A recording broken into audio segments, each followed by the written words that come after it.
Tapi saudara Joko Widodo nampaknya dia mulai bergetar, khawatir, takut. Karena kalau nyampe pengadilan ternyata objek yang diteliti itu sama dan terbukti palsu, seluruh rakyat akan menyatakan ijazah itu palsu di depan pengadilan. Benar praduga kami bahwa ada penyelundupan pasal. Kenapa? Kalau 310, 311 KUHP itu di bawah 5 tahun nggak bisa untuk nahan. Artinya benar bahwa penyelundupan pasal 32 dan pasal 35 Undang-Undang ITE adalah niat jahat saudara Joko Widodo. Memang ya. Sebentar, kalau seandainya Mbak tidak bisa menyimpulkan hal ini, bagaimana kemudian bisa menyimpulkan bahwa Mas Roy bohong? Ya, karena begini bisa. Ya, karena gimana? Begini, Bang ya, kalau saya bilang ya, kalau yang menanyakan ijazah itu umpamanya Puan Maharani atau AY, saya percaya. Tetapi kalau Roy Suryo, nggak, maksudnya kan apa kita udah tahu dia. Roy Suryo ini kan mulai awal, ya saya kasih tahu loh, tidak ada kita ini orang ini ngomong tidak apa? ada tokoh-tokoh yang bermasalah yang bertanya ini hanya Roy. Kita lanjutkan, tetap kritis silakan, tapi tetap menggunakan keadaban. Silakan, Mbak Diana. Ini judulnya rakyat bersuara, bukan pembohong bersuara. Jadi saya sebagai rakyat, saya harus menggunakan suara saya. Tadi Roy katakan bahwa UGM tidak bersalah. Sekarang kalau UGM tidak bersalah, berarti Anda menuduh Pak Jokowi mencetak ijazah itu, membuat ijazah itu. Nah, kalau memang benar Pak Jokowi membuat ijazah itu, yang harus menuntut Pak Jokowi adalah UGM-nya, bukan Anda. Kenapa Anda sibuk? Kenapa Anda sibuk? Karena apa? Mencari panggung. Hari ini saya akan robohkan panggung kalian. Saya hadir di sini. Bagaimana untuk saya menantang kamu Roy dengan membawa ijazah palsu. Padahal sebenarnya dia ini udah tahu loh bahwa ijazah itu asli. Tetapi begitu mereka mainkan. Bentar, Bu, Ibu. Sengaja mainkan. Ibu yakin, saya boleh pinjam sebentar Mas Roy ya? Ya. Boleh. Menurut Mbak Diana, ijazah nggak sampai otaknya untuk ngecek itu. Jangan salah. Saya pinjam bentar ya. Otak sampai tidak membawa pulang panci. Saya mau tanya, menurut Mbak Diana ini ijazahnya asli? Berita asli bohong dipercaya ya, ini kan itu. Fotokopi, kita tidak bisa membilang asli. Nah, ini legalisir. Harus ada aslinya. Ya. Setuju. Tidak bisa digunakan. Tidak bisa saya bilang ini asli. Harus kita buktikan dengan yang asli. Bahwa tidak bisa digunakan. Katakan Mas Roy. Sebentar. Permainan udahlah Roy, mukanya aja udah kelihatan. Bahwa tadi Mbak katakan Mas Roy telah berbohong. Atas pernyataan yang mengatakan bahwa ini adalah ijazah. Mereka cari panggung. Yang bohong itu yang janji mau atas mengatakan bahwa ijazah ini adalah palsu. Ya. Artinya Mbak meyakini, ini kan sifat negasi aja. Mbak meyakini ijazah ini harusnya asli. Harus dibandingkan dengan yang asli. Saya harus dibandingkan dengan yang asli. Masalah itu saya keberatan kalau ditunjuk itu untuk bahwa itu adalah asli. Fotokopi. Gak bisa dijadikan alat bukti. Ya bisa, benar. Dalam hukum itu alat bukti itu adalah asli. Ya. Itu harus kita tunjukkan dengan yang asli. Dan memang sebentar, kalau seandainya Mbak tidak bisa menyimpulkan hal ini, bagaimana kemudian bisa menyimpulkan bahwa Mas Roy bohong? Ya, karena begini, bisa. Ya, karena gimana? begini, Bang ya, kalau saya bilang ya, kalau yang menanyakan ijazah itu umpamanya Puan Maharani atau AY, saya percaya. Tetapi kalau Roy Suryo, nggak, maksudnya kan apa kita udah tahu dia. Roy Suryo ini kan mulai awal, ya saya kasih tahu loh, tidak ada kita ini orang ini ngomong tidak apa? ada tokoh-tokoh yang bermasalah yang bertanya ini, hanya Roy Suryo. Karena ini maksudnya rekam jejak, track record. Ya, track recordnya dia. Kalau orang mencari kebenaran, kan dia harus tahu dirinya benar dulu, baru dia cari tahu kebenaran. Sedangkan dirinya aja tidak benar, bagaimana dia mau cari tahu ijazah maksudnya benar? Rekam jejak gimana nih maksudnya? Gimana? Ya saat dia menjadi menteri kan, ya bawa pulang panci. Ngawur ini, bohong ini, bohong. Tahu saya. Bohong kamu, bohong besar kamu. Panci di perumahan. Orang nggak ngerti putusan pengadilan kayak gini nih. Udah deh, kacau orang ini. Kacau dari mana? Kacau. Saya tahu lu hanya mencari panggung panjang dengan ijazah. Kamu itu cari panggung. Padahal. Udah deh, buka baju aja deh. Sesuai janjinya aja deh.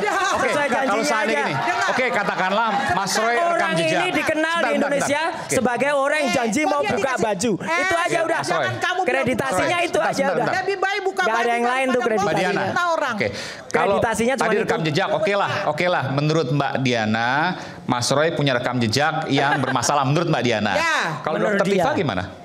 Kan kalau seandainya menuduh Mas Roy itu bohong, Dokter Tifa juga bohong. Kalau Dokter Tifa begini, saya ingin bertanya ya, dia sebagai seorang perempuan, fisiknya perempuan, tetapi jiwanya bukan perempuan, jiwanya seorang preman. Maksudnya gimana? Tampilannya, kalau lihat tampilannya tampilannya. Mbak, gini, kita bicara soal data fakta. Itu, fakta itu. Bukan perasaan. Bukan rasa. Faktanya dia tampilan beriman tapi hatinya beracun. Kenapa saya katakan? Apa? Kenapa? Dia bisa loh tidak punya perasaan sebagai seorang ibu, sebagai seorang perempuan mengunjungi makam orang yang sudah meninggal. Orang jahat, orang biadab, orang preman pun tidak ada berurusan dengan kuburan-kuburan. Baru kali ini saya ketemu orang-orang aneh berurusan dengan kuburan. Tidak masuk di akal sehat. Coba boleh tanya semua orang. Kalau kita berhadapan dengan orang hidup boleh. Tetapi mereka ini berdiri di pagar kuburan. Saya kepengen saya membawa pocong-pocong untuk berhadapan dengan mereka. Benar, kalau mereka hadir sekali lagi. Ini bicara soal ijazah, bukan soal makam. Nyambung ke situ, Bang. Nyambung ke situ, Bang Iman. Kayak dengerin pasien rumah sakit jiwa ya. Oh, sudah. Nyambung ke situ. Kenapa nyambung ya? Karena tadi bertanya tentang Dokter Tifa. Yang saya memang melihat ya orang ini penampilannya imani, tetapi hatinya kok beracun. Ya, kembali lagi, oke. Saya ke Pak Boy aja deh. Pak Boy, mana Pak Boy? Ya, oke. Begini, Bung Aiman. Ya. Kalau kata orang tua kayak putrane sopo. Enggak, saya mau sampaikan begini. Sopo sing nyolongiku.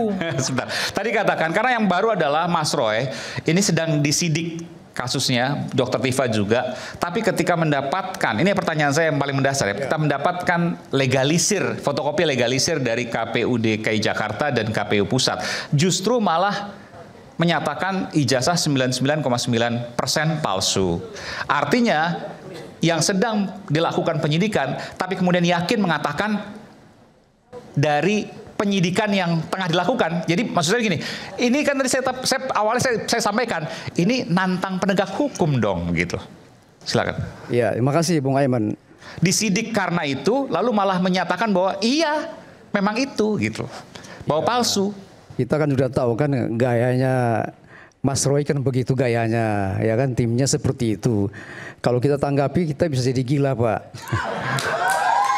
Jadi biarkan saja dia ngomong narasi-narasi tanpa valid buktinya, itu nggak ada bermanfaat sebetulnya. Hanya mempengaruhi masyarakat supaya membela beliau dan kawan-kawan. Itu. Jadi kita diskusi apa nih malam ini? Diskusi ijazah atau ijazah Sylvester? Ini kan kasusnya Mas Roy didesak untuk dinaikkan tersangka. Ya. Tapi justru malah Mas Roy menantang dalam tanda kutip ya, karena mengatakan bahwa ijazah itu palsu. Padahal karena itulah Mas Roy disidik, kan begitu? Iya, kan itu saya bilang tadi, ini kan gaya beliau. Jadi karena belum jadi TSK makanya banyak ngomong begini. Nanti kalau sudah TSK kan pasti bicaranya pasti beda. Anda yakin pasti akan TSK? Iya, pasti beda. Jadi nggak apa-apa. Kebebasan berbicara Mas Roy ngomong seenaknya. Oh nggak apa-apa. Terserah ngomong aja. Ancaman orang-orang itu tersangka sudah 3 bulan yang lalu, 4 bulan yang lalu. Mana? Ya, baik. Nggak ada. Izin ya.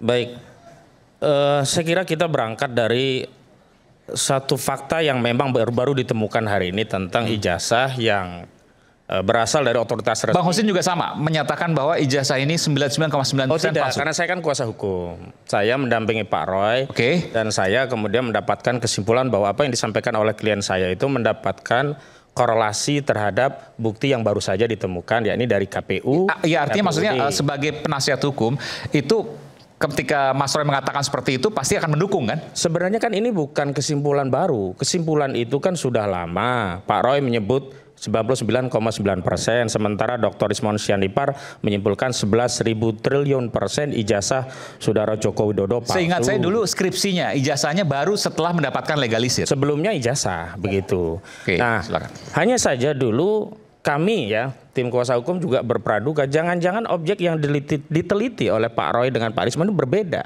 dengan ijazah yang dimiliki oleh Saudara Joko Widodo, karena selama ini Saudara Joko Widodo enggan untuk menunjukkan ijazahnya. Oh, kami menganggap ada jebakan dari Saudara Joko Widodo, ternyata objeknya berbeda. Sehingga ketika membuat penelitian dengan objek yang berbeda, wajar kalau klien kami dianggap mencemarkan, merendahkan serendah-rendahnya, menghinakan sehina-hinanya. Tapi begitu kami mendapatkan dokumen yang itu mengkonfirmasi bahwa ijazah yang dipegang Saudara Joko Widodo sama dan sebangun dengan apa yang dimiliki oleh KPU, dan itu pula yang dimiliki oleh Pak Roy Suryo, artinya objek yang diteliti sama. Jadi tidak keliru kalau kemudian itu justru menegaskan penelitian dari Roy Suryo dan Rismond Hasifullah Sianipar ini makin dikuatkan dengan temuan data itu. Apa sih yang menjadi penyebab dulu masih ada keraguan tentang penelitian itu? Karena objeknya dianggap berbeda. Karena sebelumnya apa yang diunggah oleh Dian Sandi dibantah, yang kemudian dikeluarkan Sigit Sunarta dibantah, bahkan yang oleh Barreskrim pun dianggap berbeda. Dan terakhir kami mendapatkan informasi dari penyidik saat klien kami hendak diperiksa saat BAP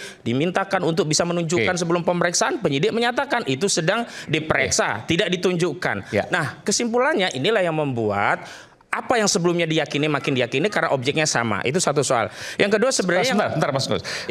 Dengan adanya salinan ini dan kemudian semakin meyakini bahkan mengatakan 99,9% palsu, apa langkah hukum yang dilakukan? Kan biasanya begini, kalau seandainya ada penyidikan dari satu sisi, maka ketika ada keyakinan di sisi lain akan ada perlawanan hukum. Ya justru itulah kami beberapa waktu lalu datang ke Barreskrim Mabes Polri untuk meminta proses penyelidikan yang sebelumnya oleh Direktur Tindak Pidana Umum Barreskrim Mabes Polri dihentikan di tingkat penyelidikan untuk dibuka kembali. Kenapa demikian? Karena kalau penghentian penyelidikan itu tidak memerlukan proses baru untuk digugat misalkan, berbeda dengan penghentian penyidikan SP3 itu baru bisa ditindaklanjuti kalau ada proses pra peradilan. Sementara penghentian yang dilakukan oleh Barreskrim Mabes Polri itu di tingkat penyelidikan, yang artinya kapanpun ketika ada bukti yang mengkonfirmasi temuan dari pihak Pak Roy Suryo itu menguatkan, nah ini bisa dibuka kembali. Soalnya sebenarnya sederhana, kalau saja Barreskrim mampu membuka kembali dan kemudian diadu saja loh ya, hasil dari Barreskrim seperti apa, hasil dari Pak Roy juga Pak Risma seperti apa, objeknya apakah sama atau berbeda. Ketika dipertemukan ternyata objek yang diteliti sama, maka Pak Roy jangan salah kemudian kalau menyimpulkan itu 99,9% palsu. Tinggal apakah pendapat dan kesimpulan dari tataran ilmiah ini akan sesuai sejalan dengan yang dimiliki Barreskrim. Problemnya hari ini yang dimiliki Barreskrim tidak pernah kita ketahui objeknya yang mana, barang itu yang mana sebenarnya diteliti oleh Barreskrim. Nah karena itu agar kita semua mengetahui transparan, objektif, sehingga tidak ada tafsir dari kubu Roy seperti ini, dari kubu saudara Jokowi seperti ini, ya sudah buka saja. Tapi ada jalan tengah sebenarnya. Jalan tengahnya adalah subjektivitas saudara Joko Widodo. Kalau benar saudara Joko Widodo ingin melerai anak bangsa, tunjukkan dan persilahkan untuk diteliti. Sebagaimana apa yang disampaikan oleh Prof. Komarudin Hidayat. Beliau menyampaikan kalau itu asli, silahkan diteliti, silahkan semua diuji, lalu selesai. Tidak perlu lagi ada termul dan seterusnya. Ini kan membelah anak bangsa begitu loh. Iya, tapi saya justru mau masuk ke objek yang pertama. Kita kan hari ini sedang diskusi soal orang yang sudah terpidana. Setelah segmen ini kita akan bicara, tapi saya ingin tuntaskan dulu soal ini. Oh ya silakan ya. Soal Mabes Polri misalnya yang mengatakan bahwa identik, kan Anda bisa melakukan misalnya perlawanan hukum dan lain sebagainya, atau menanyakan setidaknya apa yang dimaksud dengan identik, padahal Anda punya pendapat yang berbeda. Perlawanan itu sudah kami lakukan dengan permohonan untuk mengadakan gelar perkara khusus berdasarkan peraturan Kapolri itu sendiri. Mulanya itu tidak disetujui, tetapi ketika publik, rakyat ikut mendukung kami, akhirnya terlaksanalah proses yang dimaksud dengan gelar perkara khusus. Sayangnya proses formalitas di gelar perkara khusus itu hanyalah repetisi apa yang dilakukan oleh Barreskrim Mabes Polri saat menghentikan kasus. Yakni apa? Hanya penjelasan yang sifatnya retoris tanpa didukung dengan data dan fakta yang bisa diakses oleh para pihak, dan kemudian para pihak menjadi yakin puas, oh benar objeknya berbeda dengan punya kami, sehingga wajar dong kalau kami keliru menyatakan ini 99,9% palsu. Tapi saat itu tidak pernah dibuka juga. Ini barang kok diumpetin gitu loh, yang ditanyakan rakyat gitu loh. Bicara Pak Aiman ya. Oh maaf, saya keberatan. Keberatan tidak diundang bicara. Bang Andi, nanti nggak imbang. Jadi nggak perlu saya. Nggak imbang, nggak usah. Nanti nggak imbang. Kecuali kalau menyebut nama Bang Andi, nanti saya berikan kesempatan. Diam aja kau. Apa kamu? Dan tambahannya kan sebenarnya begini. Awalnya kasus ini sebentar Pak Roy. Awalnya kasus ini sebenarnya bisa diselesaikan dengan pendekatan Bang Husin, sebentar. Ini soal Mabes Polri oke ya, satu hal. Masih ada jalan lain. Soal UGM tadi disampaikan oleh Mas Roy Suryo. Ada sesungguhnya yang bisa dilaporkan terkait dengan, karena gini, bayangan saya ketika ada satu keyakinan akan sebuah data dan lain sebagainya, ya maju aja. Kalau seandainya ada yang berseberangan, tentu bisa dilakukan perlawanan hukum. Misalnya kalau soal UGM yang menyatakan bahwa pernah kuliah, asli dan seterusnya. Tapi Mas Roy tadi katakan berbeda. Kenapa juga tidak dilakukan gugatan? Begini, hari ini kan posisi klien kami itu tidak equal dengan posisi pelapor. Terbukti. Maksudnya, tidak equal Pak? Tidak seimbang, tidak setara dalam konteks mendapat pelayanan hukum. Saya keberatan. Sebentar Pak, nanti saya berikan kesempatan. Sebentar. Kenapa? Saya tadi tidak menyela saudara. Sebentar Pak Suhadi. Nanti kalau saudara bicara, saya persilahkan. Ya. Saya tidak melanjutkan statement saya dulu. Iya. Kalau saudara melanjutkan menyela saya terus akan menyela saudara. Saya sedang menjelaskan penjelasan dari pertanyaan saudara Aiman. Silakan. Baik, saya lanjutkan. Ya. Jadi persoalannya adalah bahwa ketika, silakan tepuk tangan dulu. Oke. Ya, baik. Ketika kami mengadukan di Barreskrim, itu perkara dipotong sama persis ketika gugatan-gugatan ini diajukan, baik di Pengadilan Jakarta Pusat, Surakarta, Bantul, semuanya dieksepsi. Ketika peradilan itu mengeksepsi dan menyatakan tidak berwenang, maka peradilan itu tidak bisa masuk pokok perkara, sehingga janji saudara Joko Widodo yang menyatakan akan menunjukkan ijazahnya di pengadilan itu tidak bisa ditunaikan dengan dalih alasan tidak bisa masuk ke pokok perkara karena dieksepsi. Tengok saja, cek saja, semua gugatan itu dinyatakan di NO tidak dapat diterima. Nah, problem berikutnya adalah apakah proses ini bisa masuk ke pokok perkara sehingga bisa mengadili melihat perkara. Satu-satunya jalan adalah sekarang yang tertinggal adalah kasus pidana yang dilaporkan saudara Joko Widodo di Polda. Tetapi saudara Joko Widodo nampaknya dia mulai bergetar, khawatir, takut. Karena kalau nyampe pengadilan ternyata objek yang diteliti itu sama dan terbukti palsu, seluruh rakyat akan menyatakan ijazah itu palsu di depan pengadilan. Sebentar gini, berarti Bung Hozin dan kawan-kawan ini justru malah ingin kasus ini segera naik penyidikan, segera disidangkan. Iya. Tersangka nggak ada masalah, tapi naik penyidikan, disidangkan. Rizwan Syah Nipar itu minta agar saudara Joko Widodo tidak mencabut perkara. Karena hari ini saya lihat ada sebuah upaya untuk membinjam otoritas kekuasaan untuk melerai agar ini berdamai sehingga tidak perlu lagi ijazah itu sampai ke pengadilan. Sekarang PSI mulai campur suara. Saya tegaskan lagi. Jadi Mas Roy tersangka, Dr. Tifa tersangka, Bang Rismon tersangka. Nggak ada masalah selama kemudian ada persidangan di situ. Nah, problemnya begini, apakah persidangan itu melalui Polda atau melalui Barreskrim? Karena begini, kalau ternyata objek itu mengkonfirmasi bahwa objek itu palsu, maka implikasinya dua. Pertama, kasus di Polda Metro Jaya harus di SP3. Yang kedua, kasus di Barreskrim harus dibuka kembali. Jangan memaksakan peradilan pada proses yang ada pada klien kami sebagai terlapor. Ini yang saya sebut tidak equal. Ini yang sebut tidak adil. Ini yang sebut sejak dulu kami mempertimbangkan banyak hal untuk mengambil upaya hukum. Kenapa? Khawatirnya justru akan melegitimasi seperti apa yang sudah dilakukan kawan-kawan di beberapa pengadilan. Akhirnya di NU itu pun ketika di NU diambil alih, diadopsi seolah-olah saudara Jokowi sudah menang. Padahal NU yang namanya NU itu kosong-kosong. Jadi tidak ada alasan bagi kami untuk khawatir apalagi gentar terhadap persoalan yang sudah diajukan ke pengadilan. Bahkan Rismon Syah Nipar Hasiolan sudah mengeluarkan effort yang besar untuk melanjutkan itu, dan kami melayani itu dengan agar Barreskrim membuka kembali. Dan silahkan Barreskrim punya ahli, ayo kita adu dengan Dr. Roy Suryo dan Dr. Rismon Syah Nipar Hasiolan, dan biarkan rakyat melihatnya, jangan ada yang ditutup-tutupi lagi. Oke, baik. Boleh saya tanggapi?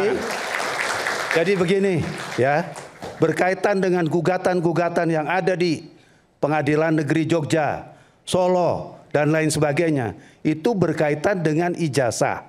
Kalau kita pahami ijazah itu adalah produk administrasi, berarti itu nggak bisa diajukan kepada pengadilan negeri. Itu yang harus dipahami. Nah, berkaitan dengan masalah gugatan-gugatan yang ada, karena ini ranahnya bukan ranahnya pengadilan negeri, adalah pengadilan tata usaha negara, wajar kalau itu dilakukan penolakan. Jadi nggak ada yang salah dalam konteks ini. Apa yang salah? Jadi kita pahami dulu antara objek ijazah dengan perkara yang diajukan.